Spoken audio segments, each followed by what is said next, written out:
نیکیوں کے اس موسم بہار رمضان المبارک میں ضرورت ہے کہ ہم انسانیت کی سب سے عظیم ہستیاں انبیاء کرام کے قصے سنیں تاکہ ان کی روشنی میں ہم اپنی زندگی میں سدھار لا سکیں۔ تو آئیے سنتے ہیں پروگرام نبیوں کے قصے۔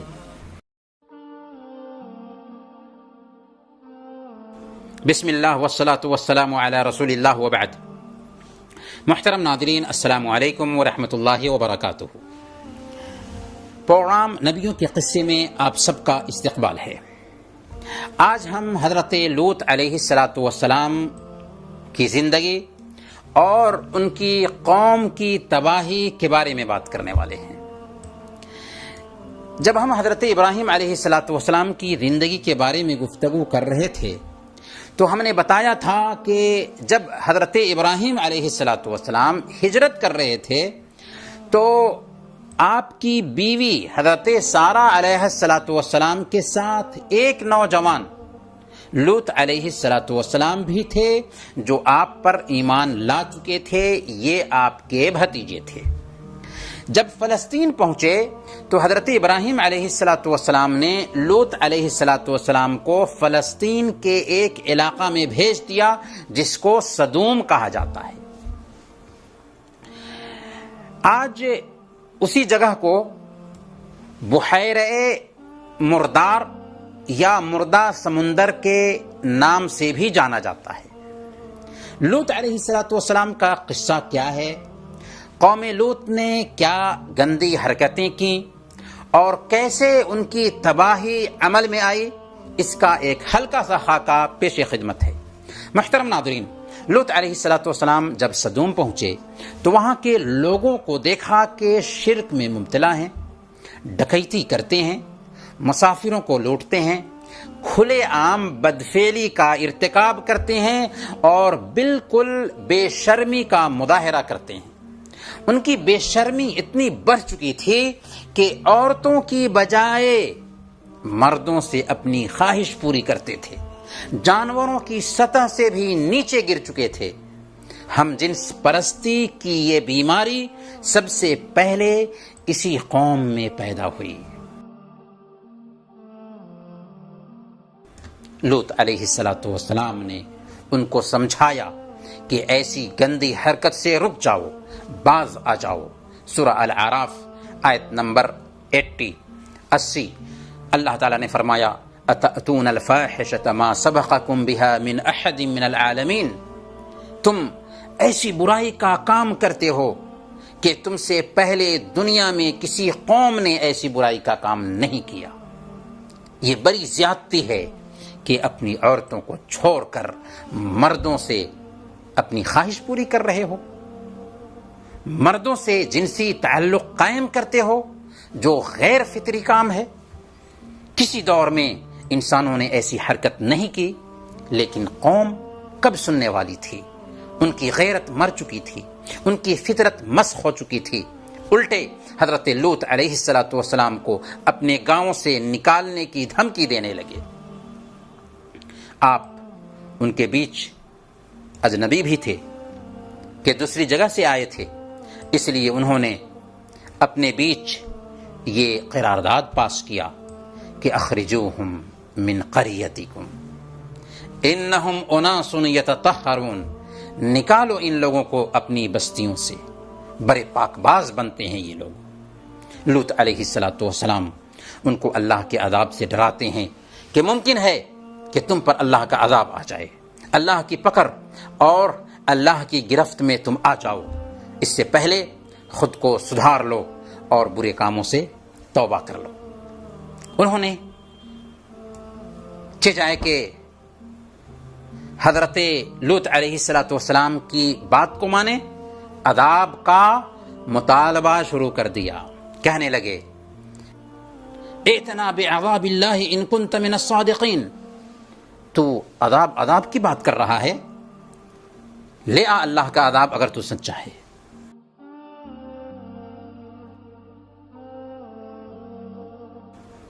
لوط علیہ السلام جب اپنی قوم کو سمجھاتے سمجھاتے تھک گئے تو ان کے حق میں بد دعا کر دی۔ سورہ العنکبوت آیت نمبر 30. رب انصرنی علی القوم المفسدین، اے اللہ یہ سدھرنے والی قوم نہیں ہے، ان مفسد لوگوں کے خلاف ہماری مدد فرما. اللہ نے دعا قبول فرمائی اور چند فرشتوں کو بھیجا. یہ فرشتے ڈائریکٹ سدوم نہیں آئے، بلکہ سب سے پہلے حضرت ابراہیم علیہ السلام کے پاس آئے. ابراہیم علیہ السلام نے سمجھا کہ یہ مہمان ہیں جو ہمارے پاس آئے ہیں، چنانچہ گھر گئے، بچھڑا ذبح کیا، اس کا گوشت بنایا اور تیار کر کے ان کی خدمت میں پیش کیا. لیکن وہ تو فرشتے تھے، کھاتے کیسے؟ ابراہیم علیہ السلام کو تشویش ہوئی کہ کھانا سامنے ہے لیکن کھانا نہیں کھا رہے ہیں، آخر بات کیا ہے؟ تب فرشتوں نے کہا کہ ہم اللہ کے فرشتے ہیں، آپ کے پاس اللہ کے حکم سے آئے ہیں تاکہ آپ کو اولاد کی بشارت دے سکیں، اور آپ کے گھر میں حضرت سارہ علیہ السلام سے ایک بچے کی پیدائش ہونے والی ہے، اس بچے کا نام اسحاق ہوگا. پھر یہ بھی کہا کہ ہم اصل میں قوم لوط کی تباہی کے لیے بھیجے گئے ہیں. چنانچہ یہ فرشتے سدوم پہنچے. سدوم جب پہنچے تو خوبصورت نوجوانوں کی شکل میں تھے. سورج ڈوبنے کے قریب تھا. لوط علیہ السلام کے پاس گئے اور ان سے کہا کہ آج کی رات ہم آپ کے مہمان ہیں. لوط علیہ السلام سمجھتے ہیں کہ یہ کوئی مہمان ہیں جو ہمارے گھر آئے ہیں رہنے کے لیے. لوط علیہ السلام قوم کی سرکشی کو جانتے تھے، پریشان ہو گئے کہ ان بد کرداروں سے مہمان کو کیسے بچا پائیں گے.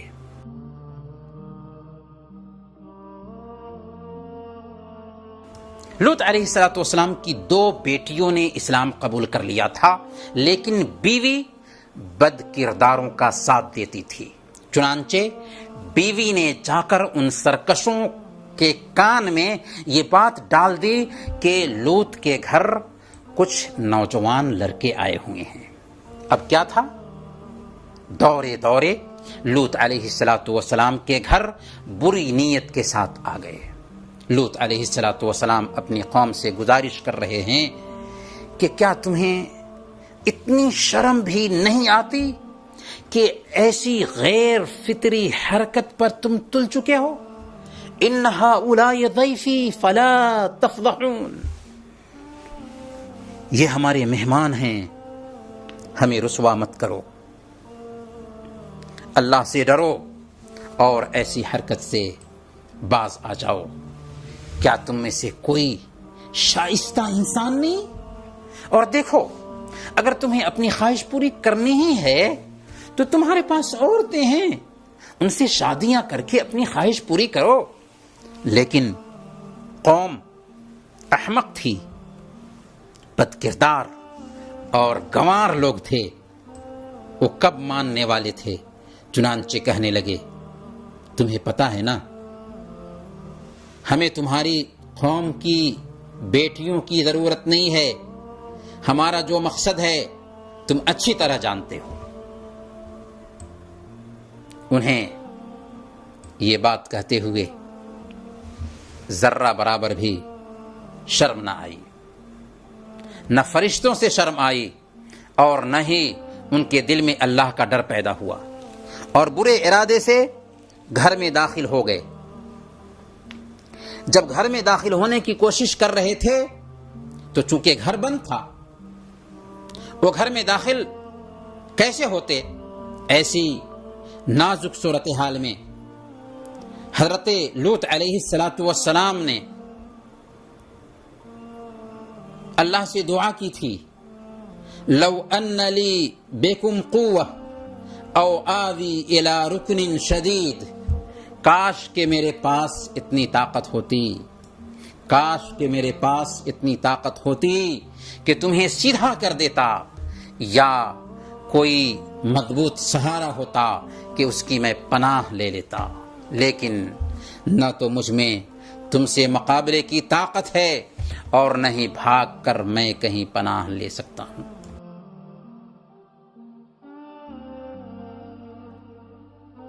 اس وقت حضرت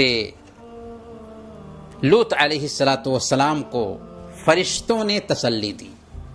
فرشتوں نے کہا، اللہ تعالیٰ نے اسے بھی نقل کیا، یا لوط انا رسول ربک لن یصلوا الیک، اے لوط آپ گھبرائیے نہیں، ہم آپ کے رب کے بھیجے ہوئے فرشتے ہیں، یہ آپ کا کچھ بھی بگاڑ نہیں سکیں گے. یہ مت سمجھیں کہ ہم کوئی اجنبی مہمان ہیں جن کو ان بدبختوں سے آپ بچانا چاہ رہے ہیں. ہم اللہ کے بھیجے ہوئے فرشتے ہیں اور ان کی تباہی کے لیے ہی بھیجے گئے ہیں. اسی وقت جبریل امین باہر تشریف لے گئے، اپنے پر کا ایک کنارہ ان کے چہرے پر مارا تو سب کے سب جو آئے تھے اندھے ہو گئے اور دیواروں کو ٹٹولتے ہوئے لوط علیہ السلام کو دھمکیاں دیتے ہوئے اپنے گھر لوٹ گئے. جاتے ہوئے کہہ رہے تھے کہ جب صبح ہوگی تب تم سے نمٹ لیں گے، جب صبح ہوگی تب تم سے نمٹ لیں گے. دیکھیے کیسے بدبخت اور بدقماش تھے یہ ظالم کہ اب بھی جبکہ آنکھیں جا چکی ہیں کہہ رہے ہیں کہ جب صبح ہوگی تب تم سے نمٹ لیں گے. پھر فرشتوں نے لوط علیہ السلام کی طرف متوجہ ہو کر کہا کہ آپ اپنے گھر والوں کو لے کر رات کے آخری حصے میں یہاں سے نکل جائیے، اور ہاں جب قوم پر عذاب نازل ہو رہا ہو تو آپ میں سے کوئی بھی پیچھے مڑ کر نہ دیکھے. آپ کے ساتھ صرف 2 بیٹیاں تھیں جو ایمان لائی تھیں. چنانچہ لوط علیہ السلام اپنی بیٹیوں کے ساتھ سدوم سے نکل گئے. جب وہ لوگ شہر سے نکل گئے اور سورج نکلا تب اللہ کا عذاب آ گیا. عذاب کیسے آیا؟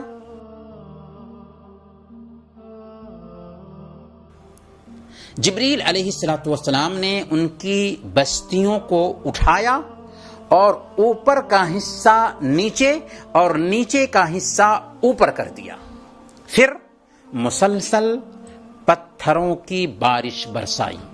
اللہ تعالیٰ نے فرمایا سورہ ہود آیت نمبر 82، فلما جاء امرنا جعلنا عالیها سافلها وامطرنا علیها حجارة من سجیل منضود.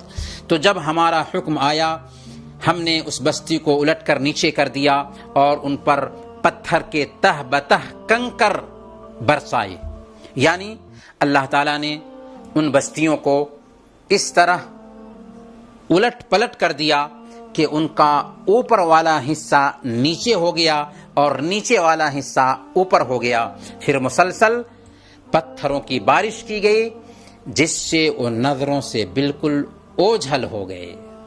پھر اللہ تعالیٰ نے ان بستیوں کی جگہ پر ایک بدبودار جھیل بنا دیا جسے آج ہم بحیرہ مردار، مردہ سمندر کے نام سے جانتے ہیں.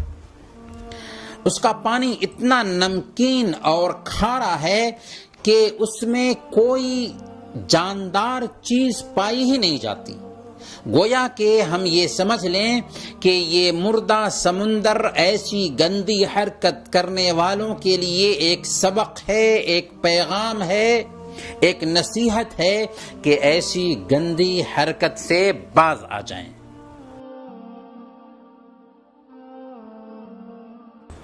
پیارے بھائیوں، افسوس کہ آج کے اس ترقی یافتہ دور میں بھی ہم جنس پرستی کی یہی گندی لت ترقی یافتہ ممالک میں انسانی حق کا درجہ رکھتی ہے. وہاں پر ہم دیکھتے ہیں کہ ہم جنس پرستی، لواطت اور احلام بازی کو لوگ انسانی حق تصور کرتے ہیں.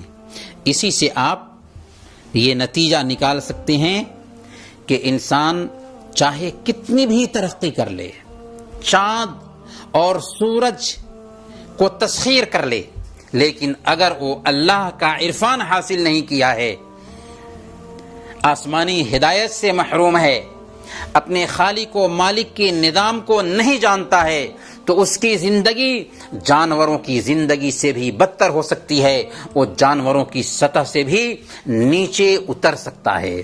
یہیں پر ہمیں اسلام کی عظمت بھی سمجھ میں آتی ہے، جس نے ہمیں حیا، عفت، پاک دامنی کی تعلیم دی، اور ہم جنس پرستی اور لواطت کی سزا یہ تجویز کی کہ ایسا کرنے والے اور کیے جانے والے کو قتل کیا جانا چاہیے۔ سنن نبی داؤد اور سنن ترمذی کی روایت ہے، اللہ کے رسول صلی اللہ علیہ وسلم نے ارشاد فرمایا، من وجدتموہ یعمل عمل قوم لوط فاقتلوا الفاعل والمفعول به، تم میں سے جس شخص کو قوم لوط کا عمل کرنے والا ملے، اسے چاہیے کہ فاعل اور مفعول، جو کرنے والا ہے جس کے ساتھ کیا جا رہا ہے، دونوں کو قتل کر دو۔ ظاہر سی بات ہے کہ یہ قتل کا جو واقعہ ہے یا قتل کا جو حکم ہے یہ ہر ایک کے حوالے نہیں ہے، بلکہ اسلامی حکومت اور کورٹ کی طرف سے یہ سزا لاگو کی جائے گی۔ گویا کہ اسلام میں لواطت کرنے والے اور جس کے ساتھ لواطت کیا جا رہا ہے اس کو دھرتی پر جینے کا حق نہیں ہے، وہ مجرم ہے، اس کی سزا قتل ہے، چاہے مرد سے جنسی تعلق قائم کرے اور چاہے عورت کے ساتھ جنسی تعلق قائم کرے، دونوں قسم کے افراد مجرم ہیں اور ہماری شریعت ان کی سزا قتل طے کرتی ہے۔ محترم ناظرین، انہی چند کلمات کے ساتھ ہم آپ سے رخصت ہوتے ہیں، اگلے ایپیسوڈ میں انشاءاللہ پھر ملیں گے، تب تک کے لیے اجازت دیجیے۔ وصلی اللہ علی نبینا محمد وعلی آلہ وصحبہ اجمعین۔